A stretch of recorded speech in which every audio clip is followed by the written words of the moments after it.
Welcome to The Real Life Buyer. Whether you are buying for yourself or your business, here you will find tips, techniques and knowledge to support your journey to buying smart.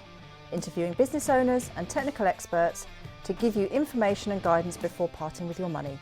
Save money, time and get what you want when you want it. Now introducing The Real Life Buyer, Dave Barr.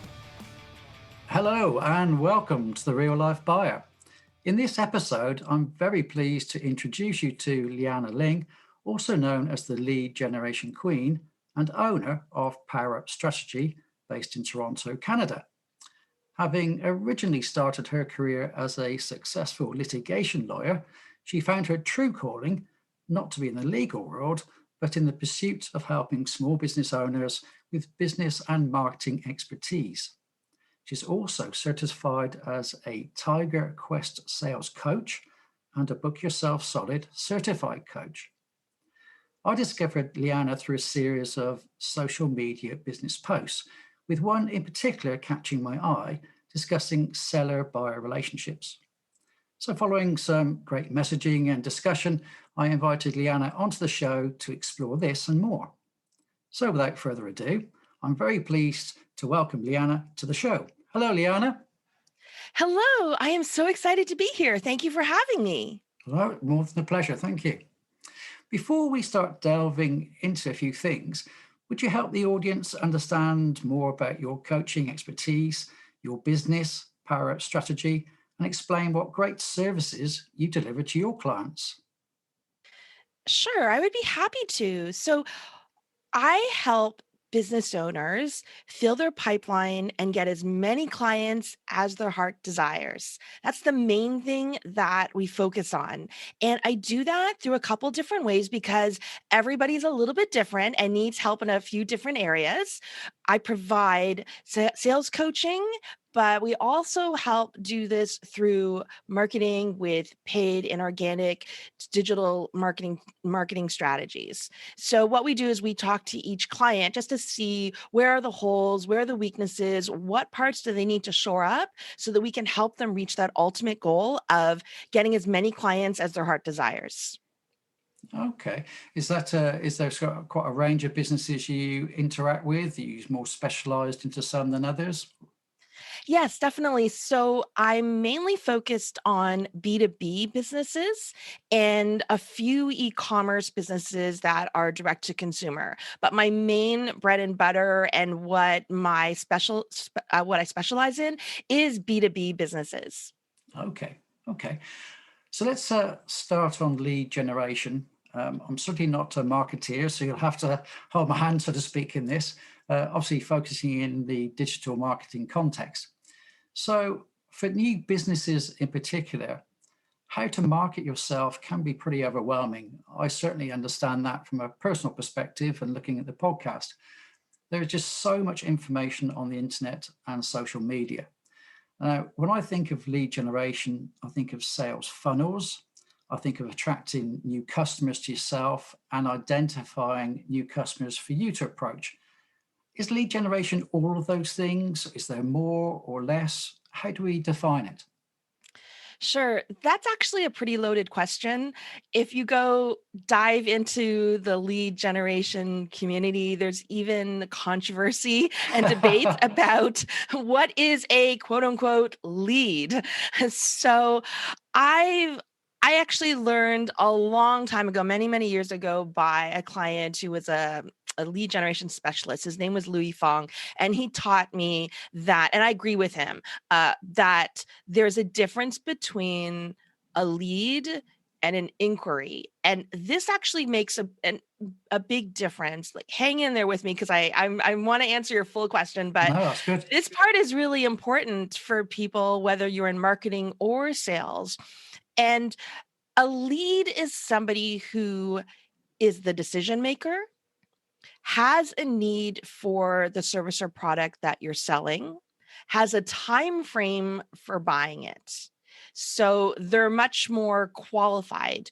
An inquiry is somebody who's filled out your form and said, I'm interested in this white paper.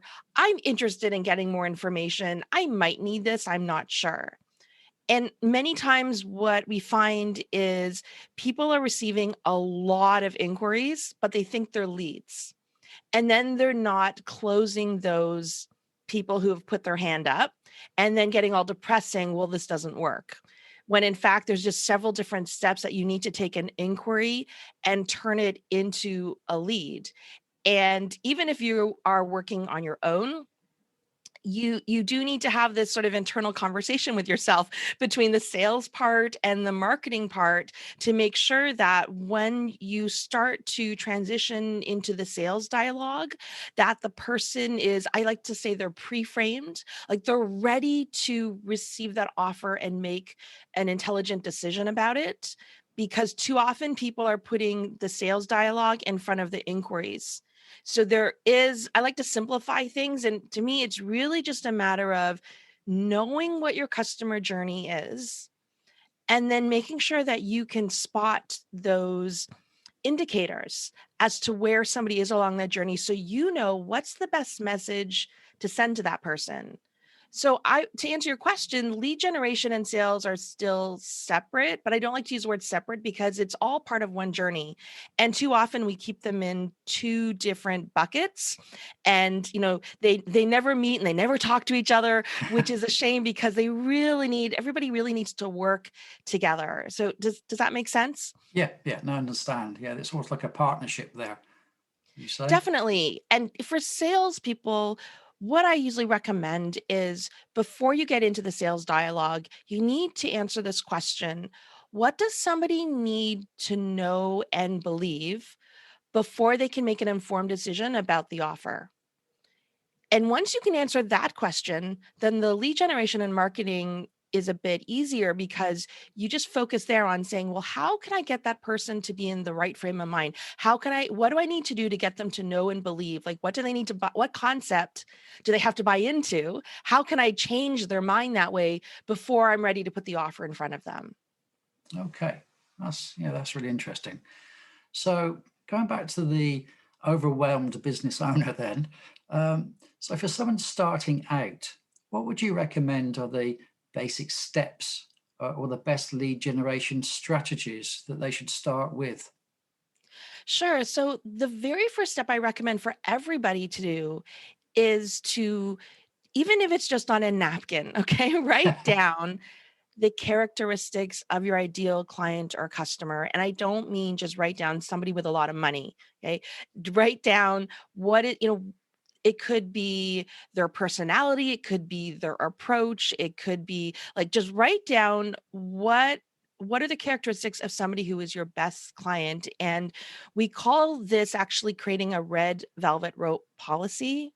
So if you've ever seen on TV, right, celebrities going into a club or like private parties, there's usually a red velvet rope, right? Yeah. And that keeps people out and you have to be on the list to get in.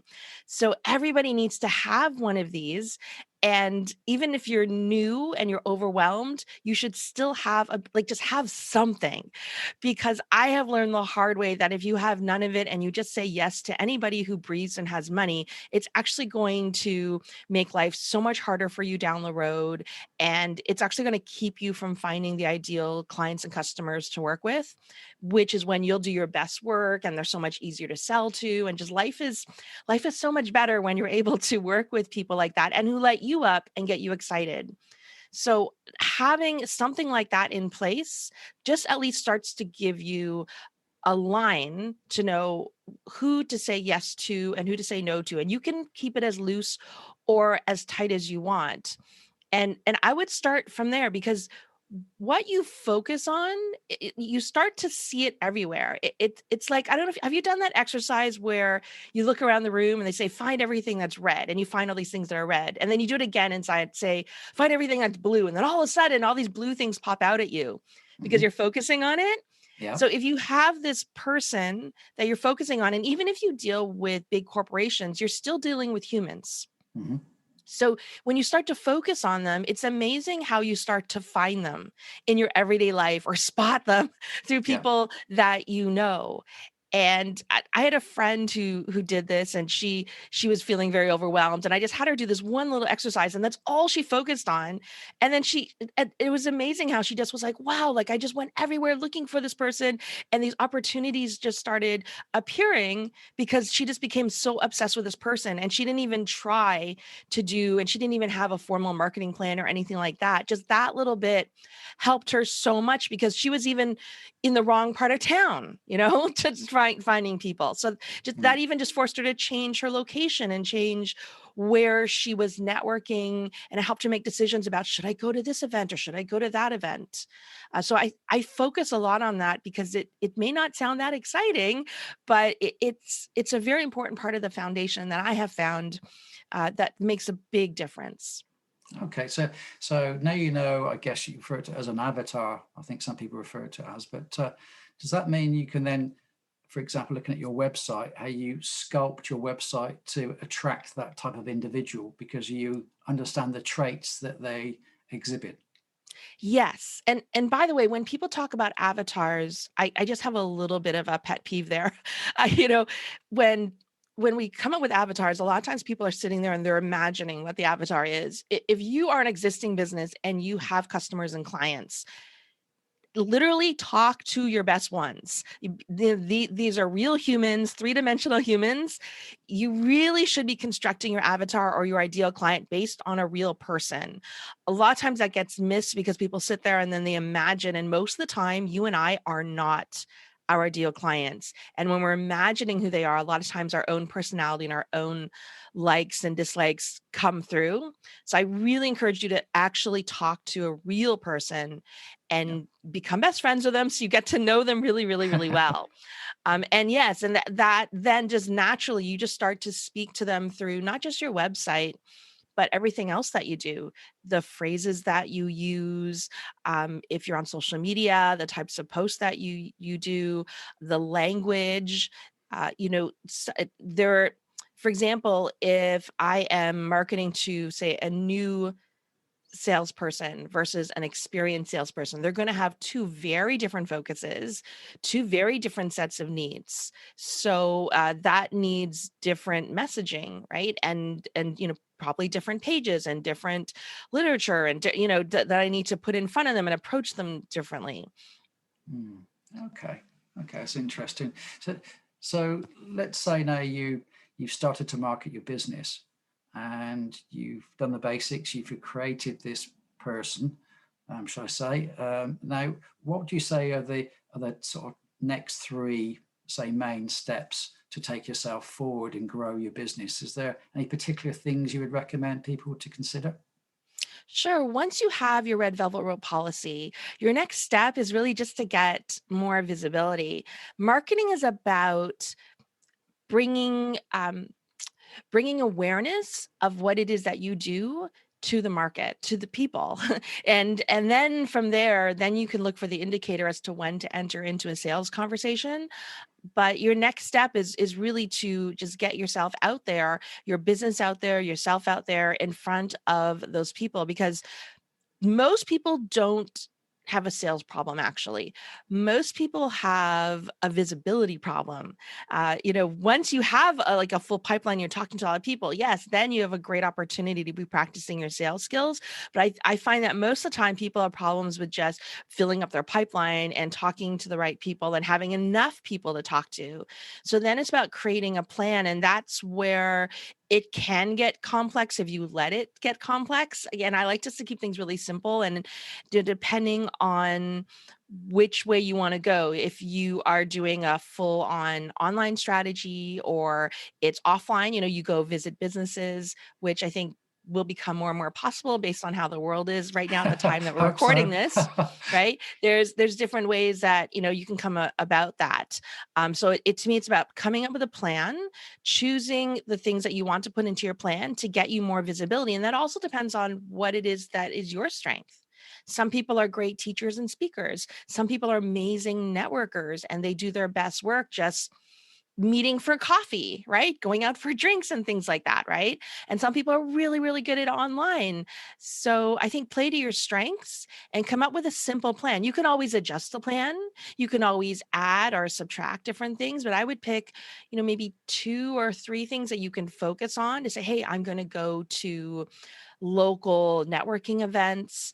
I am going to focus on, maybe pick one social network to focus on perhaps, and then say like, I'm going to focus on, really communicating with my network. And I have different strategies for that as well. But it's just about picking a few things to focus on. And then, hey, if one doesn't work, that's fine. Switch to something else, right? Just swap it in and Yeah. out. Especially if you're overwhelmed, just having that thing to focus on, I think really helps. And then breaking it down into smaller steps. Right. Okay, that's really good. So now I'm thinking, I've been doing a little bit of research and thinking, what sort of questions should I, if I wanted to engage a marketer in my business, what sort of things should I be asking them? There's plenty of questions on what a marketer should ask the client, but not the other way around. So Sure. what do you recommend? Yes. So when you're looking for somebody to help you, first thing is you should be sharing with them your red velvet rope policy and what your ultimate goal is. I think a good marketer is somebody who's going to ask you that. So I'm going to, before you even ask questions, when you're listening to what they're talking about, one red flag I look for is somebody who is very focused on one network. And that's fine. But knowing what that is in context, for example, some people are really, really good at Facebook. I'm just throwing that out as an example. Yeah. And then the whole world is Facebook. So everybody they talk to, they say, you have to be on Facebook. You have to be on Facebook. Well, Facebook isn't always the best place for everybody to focus on, depending on what your red velvet rope policy is and the industry that you're in and what your goals are. So you want somebody who does understand that bigger picture. And that's just like a little red flag I look for. And that usually just tends to come out without you asking any questions. But I do find a powerful question is saying, knowing what you know. So knowing here's my red velvet rope policy and here's our goals, for the next year, the next quarter, et cetera. If this was your business, what would you do? I really like asking that question because I love it when people ask me that question because it just changes your frame of mind. I find as the person that as the marketer, because all of a sudden you're thinking, yeah, actually, what would I do? you know, and then it's sort of I think then you get a more honest answer, perhaps. So Mm. that's a question I like to ask. Another question I like to ask people, and I think people should ask marketers or anybody that you're interviewing, is it's sort of my go-to. As I say, is there anything that I didn't ask that I should have asked you? And Okay. that tends to make them pause, right? And go, hmm. Because a lot of times when you are speaking with an expert to help you out, like for example, I do paid media, and that can be quite complex depending on what network you're working on. So when I'm talking to people, all they just have a vague idea saying, well, I want to pay for traffic, and here's my sales goals. And they start asking me questions, but they don't know all the ins and outs. So they don't know what they don't know, right? Yeah. Whereas I do, and I know pitfalls and I work with a lot of different accounts. So I've seen things fail a lot. I've seen things win. And that I think is a powerful question because I'm also helping you to better understand, but there may be this whole other area that you didn't even think to ask about just because you don't even know that that's a problem. So I Mm. would really try and get the person you're speaking with to answer that question for you. And there's all the I'm trying to think of questions that were maybe not the normal ones that everybody asks. Yeah. Yeah. So I just find that those ones just get you thinking a little bit differently. I'm really a believer in if you ask better questions, you get better answers. Yeah. So the more, I think probing questions that you can ask, the better. Yeah. Yeah. I find it in some ways a little bit overwhelming. There's so many social media channels now, and they appear to be growing. Obviously, TikTok is fairly recent, and so is Clubhouse and such. How does a person try and even decide which way to go? Are there certain sort of unseen rules on which is best for which type of business, do you say? Sure. So yeah, I agree with you. It's very overwhelming, and the problem in today's world is oftentimes you have to be on more than one just to get some traction. But I still go back to foundational concepts. Look at the industry you're in. What are you trying to accomplish? And what is your red velvet roll policy? Then you want to map that over to the social networks. So what I help people do is we look at, say, okay, here's my goals. And here's what I'm really good at. Here's my best way that I communicate with people. And, here's the characteristics. Here's the people we're trying to get in front of. So the first question I always ask myself is, I think, where do these people already hang out? Where are they already having really good dialogues? I am on Clubhouse. I am, if anybody's on Clubhouse, it's very addicting. You could spend all day long on it. I'm very intentional about the amount of time I spend on it because I know how addicting it can be. But that's part of it too. Once you figure out what you're doing and then defining what you're going to do on it. But I spent some time on it because I needed to figure out, is my potential ideal client on there? They are. And then I ask, are they having enough conversations? Is it easy enough for me to be a part of those conversations that it is worth it for me to be in there? And for myself, the answer is yes. For some of my clients, we've had this discussion. The answer is no, because their clients just aren't on there in a big enough number to make it worth their while to invest the several hours a week that it would probably take for them to be on there. And whereas others, it's perfect for them and they're growing by leaps and bounds.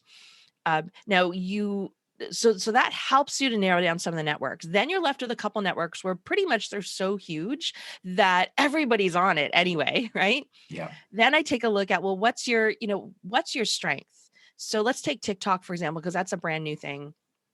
And TikTok can be amazing. I know people who are even not it's and I can talk hours about TikTok too, but like TikTok is not just about teenagers dancing around. I mean, there's almost every demographic on there, and I know that I actually know somebody who is an older gentleman and his business is booming on there because he's playing to strengths.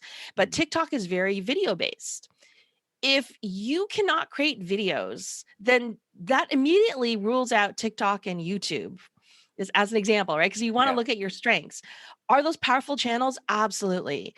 But when you're starting out, don't go do something that feels almost impossible for you to do because you're never going to do it. And TikTok, you need to post a lot of videos, like a video every single day. You need to keep testing, figuring stuff out. There's a lot of trial and error there. And if it takes you 2 weeks to come out with a 15-second video, it's clearly not a great use of your time. Like you're not going to be able to leverage it that much. So I'm just going through some of the way I think about things to help people decide what is it I'm going to do. So then you think, well, my target market's on LinkedIn, and LinkedIn is very text-based. It's about creating relationships in the inbox, making posts and networking from there. Okay, that's probably more comfortable for somebody else who doesn't do a lot of video, right? Just as an example. So what I would do is start to narrow down the networks that way, and then come up with what can you do in an hour. So I just like to say, I call it like this 1 hour social media strategy or 1 hour outreach strategy, and just think, what can I do in an hour? Can I, maybe I'm spending 15 minutes or 20 minutes on LinkedIn.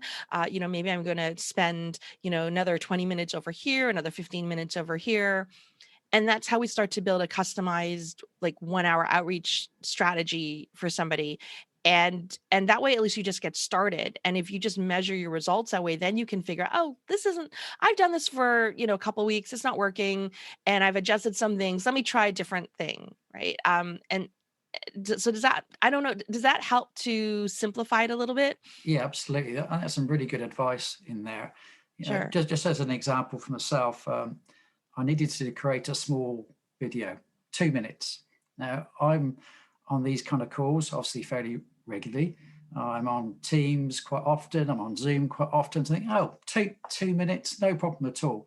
But actually, when I tried to record the video, after 2 hours, I was exhausted. Thinking, oh, no. My God, how difficult is it? And you're saying that try and sort of take an hour. I was on there, say, for 2 hours, and the time absolutely flew. And it just showed that I'm not ready for video at the moment.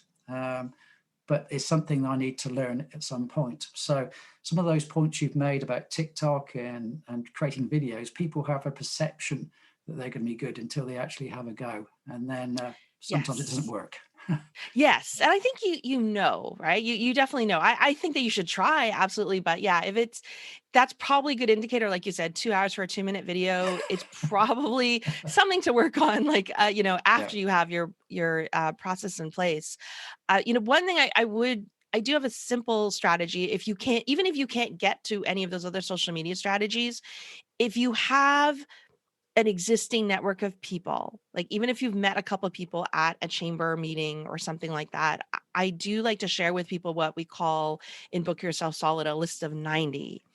And what it is you just sit down and just make a list of people that you need to stay in touch with.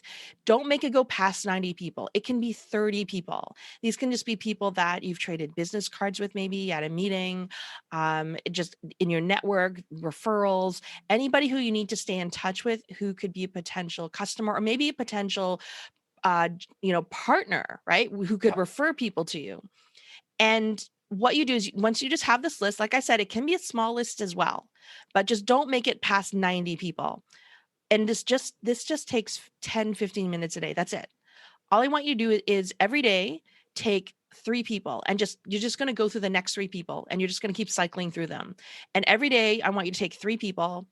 The first person, just send them something that you think might be valuable to them. Don't send them something that is like your blog post, but just send them something and say, hey, I was reading this. I saw this article. I saw this video. I remembered that you like to do this, or I remembered that you had an interest in this, thought of you, thought I'd send it to you.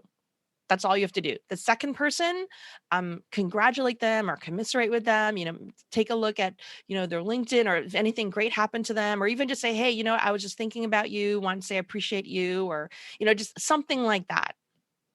The third person, introduce them to somebody else in your network. Just say, and you can just do something very simple, saying, hey, by the way, hey, Joe, I'd like you to meet Dave. You're both in this industry and you both like to do this. I just thought that you might be able to help each other out, or you might find some synergy. I'll leave it to the two of you to take it from here. It doesn't matter if none of them do anything, because the point is you're creating a perception that you're a connector. And when you're a connector, people tend to start to go to you for answers, and that's where all the business starts to flow. And when you do this and you just do it in a systematic way, and like every day, it just takes 10, 15 minutes, that's it. And you can do it on the phone too if you want. It doesn't have to be by email, any way you want. Just get those 3 things done, and you just cycle through the people on your list over and over again. If you have 90 people on your list, you would have touched everybody once in a month. The next month you start again and you just switch up what you sent people when you start at the top of your list. And you should find that people do just tend to reach out to you.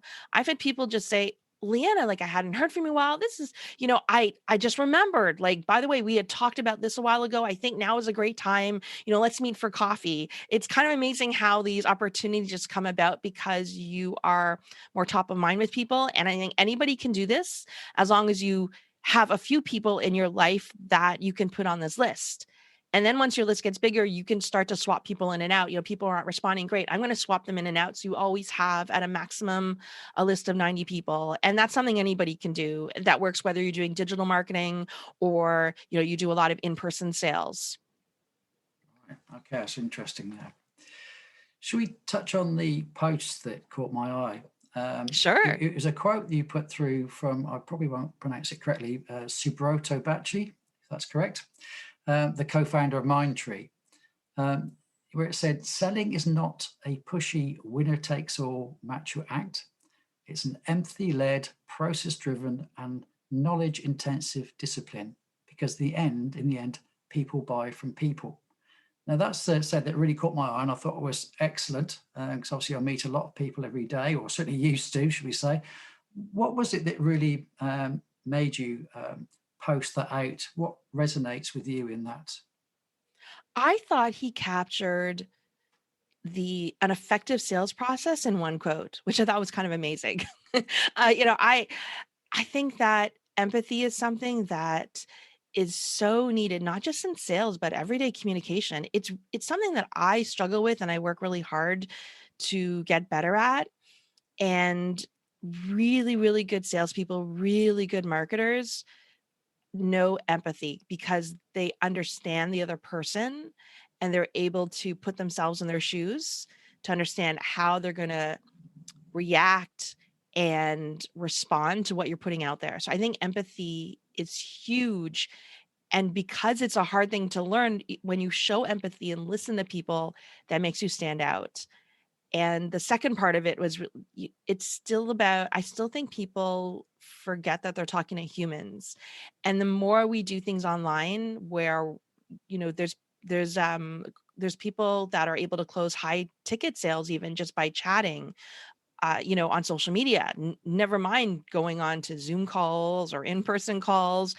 And it's easy to forget you're speaking to a human, especially if you do enterprise sales and you have to deal with many different people, right, in an organization, and it takes you a while to get around, but they're humans. Even people on the other side of customer service tickets where you're very frustrated and yelling and screaming at them, they're humans.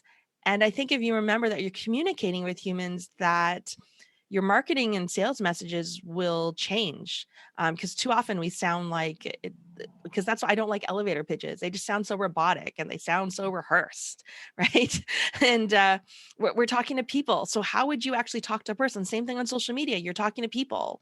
So don't just keep pushing and pushing and pushing your sales message, because if you are a human and you talk to people, that's not how you sound, right? To your friends and colleagues. So why would you sound like that in any other way? So that's just sort of a pet peeve of mine. But I mean, I do think it's really important for people to remember this. And I think it really changes the wording and the approach that people have as soon as you relax and realize it. You're trying to connect with a person, a three-dimensional person on the other side of the message board or the Zoom call, or even the phone call that you're on.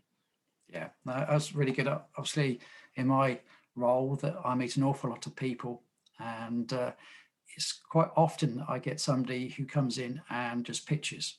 He's there to sell. He's got a script and he's got a clipboard, or he's these days got an iPad, and very little time is spent on getting to know either myself as a person or my needs or my business's needs or anything like that. And so that's why I really like to see it was, I said, you're talking to an individual first, and then you start to talk about what is it they want and what is it they're looking for and what are their problems and how can you help solve those problems.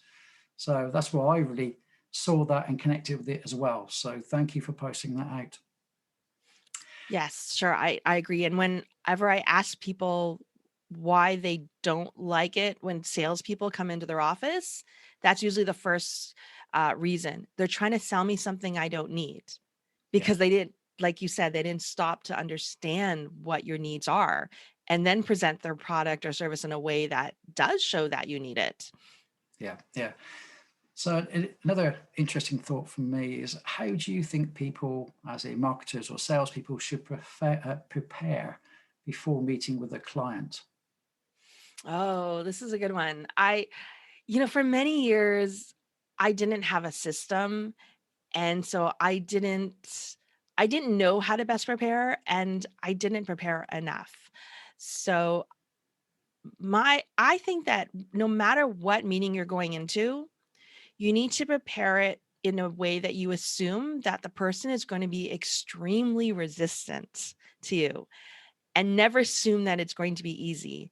And I know everybody probably listening thinking, yes, I know that. But sometimes, especially when it's a warm referral, we tend to think this is going to be easy, and never ever assume that, because you don't know, that person just may be having a really bad day and you just happen to be there right after they had that really bad call, and then you're lost. So I do follow a system. The Tiger Quest system is the one that I use, just because it's like I said, I need to follow steps. I am not what I would call, I think, a natural born salesperson. Some people may think I am, but I'm not, because I follow a system that makes it seem like I am, because I'm very analytical too in my brain. Like, I like to break things down, and it's all based on psychology.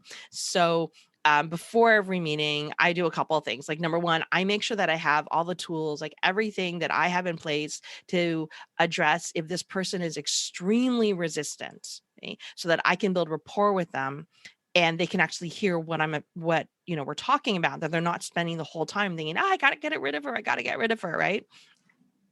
The second thing is I want to do as much research as I can to know for me to have an idea of what I think their needs are. And that doesn't mean that I go in and I start saying what they are. I still listen for most of the meeting, but it helps me ask better questions when I have an idea of where I think they are, and the questions that I'm asking start to lead them down that pathway. So I do want to make sure that I have that information ahead of time, and it's much easier to do nowadays because most of the time everything is online. So you just want to take some time to do that. And then another thing I bring to the meeting is I actually I collect questions. So I have a library of questions I collect. If sometimes I love being in meetings where it's a very seasoned salesperson and they're doing a way better job than I am. And sometimes I'll just lean into it because I just want to hear how they handle the call, right?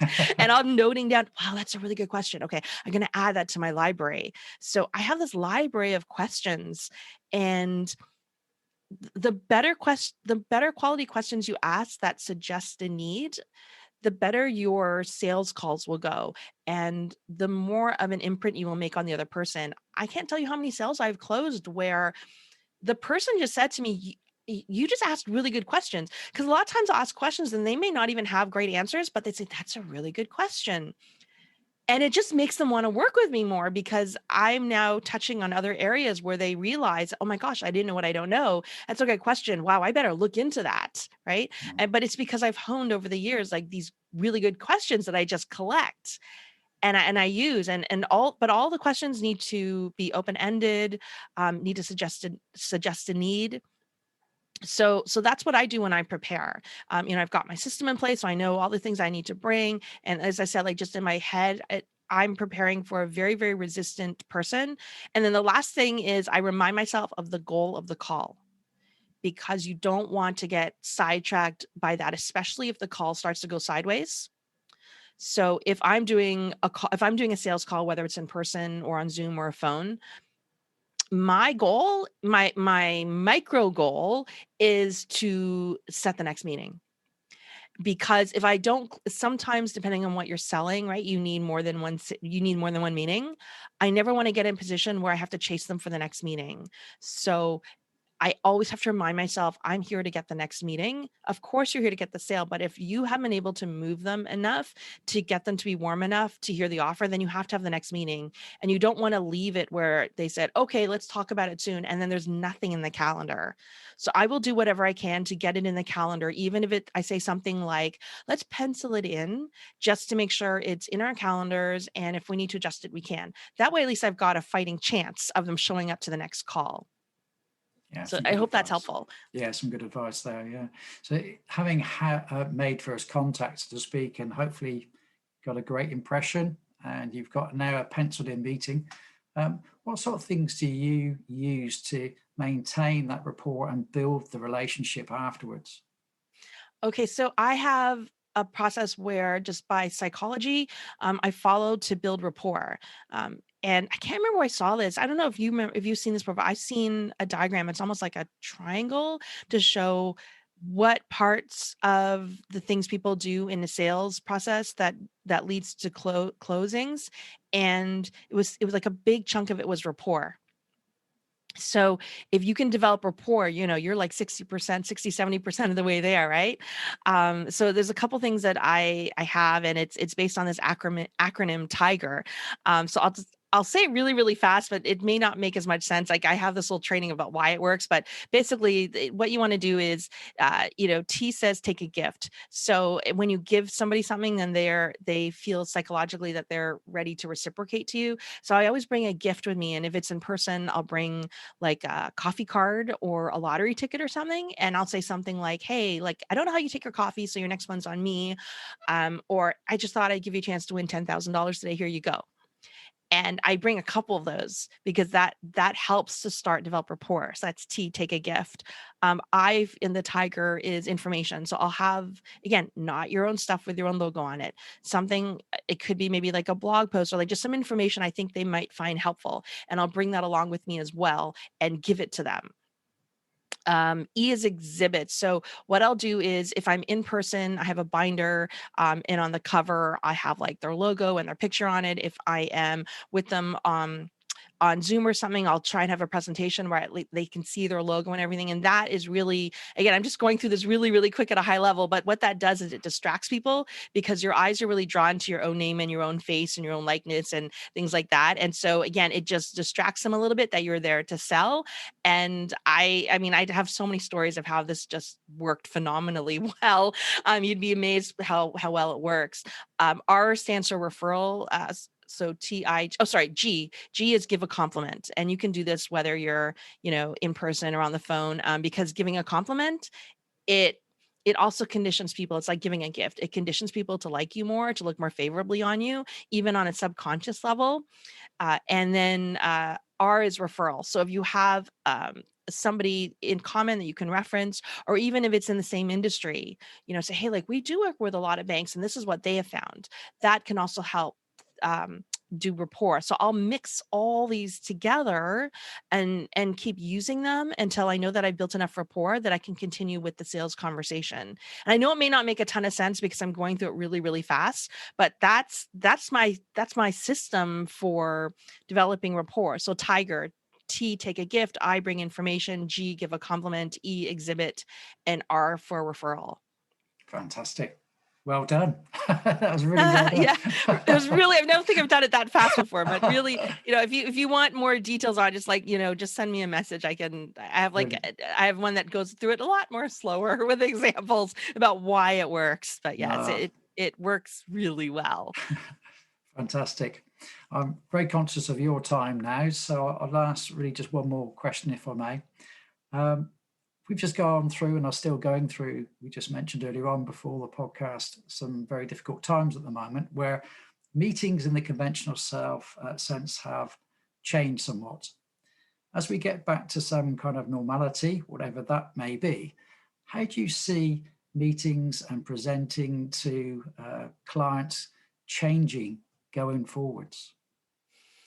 Yes, that's really been a tough change for a lot of people because we're prevented from being in person so much, especially if you're used to that. So I think the obvious one is definitely less in-person meetings, which means that we need to be more creative about meeting in other ways. So meeting via web conference or phone. And I think that there's going to be a lot more of those because there'll be more and more people who realize that they want to continue to work from home, or more and more businesses that are not going to have a brick and mortar office, or they're not there as often. So you can't do the drop by, as often and kind of catch people there, which I used to like to do as well. So I think that it really is about getting better at, especially if you're used to doing in person, getting better at doing virtual sales. And, a lot of that too is just, for example, when I do a Zoom call, even if the other person isn't on camera, I'll try and be on camera just to create a little bit more rapport, right? Proximity is power. So the more we can do that, the better. And just getting better at sales skills on the phone, and even learning. And this is something that I'm really working on too, is getting better at the online messaging, and how can I be even better than that so that I can close more sales just with messaging without having to even talk to somebody on the phone. So, for better or for worse, I think it really is more of a push towards more visibility online and getting better at connecting with people online. And it's because our opportunities to meet in person are much less. But I think on the other hand, what people are finding too is once you're able to get better at those skills, you'll find that you can actually meet more people in less smaller amount of time because you don't have travel, right? Yeah. And things like that. So you can actually connect with a lot more people and actually I think have much more success. But we do have to remain very flexible, I think, and how to pivot. I think that's, to me, that's that's the skill really is how good at you are pivoting and learning new skills and practicing new skills and being open to new experiences. Yeah, no, that's right. It certainly has changed for me personally. Quite some things. Obviously, meeting more online, as you say. Even used to ring my mother once a week. Now we have a FaceTime call, and obviously when the coronavirus came in, it was trying to educate my parents on how to do a FaceTime call, and now they're pros at it. So everybody's learned new skills now, and I'm sure it won't go back to how it used to be, but that's possibly a good thing in some ways. Yes. So I'm just conscious you've obviously got to go shortly. You've given an awful lot of information, excellent content. Thank you very much for sharing so many different things in such an eloquent way. How would people find more about you and your business Power Up strategy? Sure, you can just go to my website. That's probably the easiest way, powerupstrategy.com. If you are on social media, most of my social media handles are Lead Gen Queen, or on Instagram, it's the Lead Gen Queen. If you want to find me, I'm also on Clubhouse as Lead Gen Queen there as well. Happy to talk to people there. But just go to my website, powerupstrategy.com, and that should help you get in touch with me the quickest way. Brilliant. Well, once again, thanks very much for your time. I know it's a different time zone you're in Toronto, but at least we're sharing some good weather today. That's somewhat nice. So Absolutely. It was my pleasure. that's brilliant. And I look forward to speaking to you again sometime. Definitely. Same here. Thank you Great. so much. Take care then. Bye-bye. Bye. Thank you for listening to this podcast. Please subscribe and leave a positive review if you can spare a minute or two. If you would like to contact me, my email address is david@thereallifebuyer.co.uk, or find me at Real Life Buyer on Facebook, Instagram and Twitter, where you're welcome to direct message me. I look forward to you joining me on future episodes. Take care, and remember, save money and buy smart.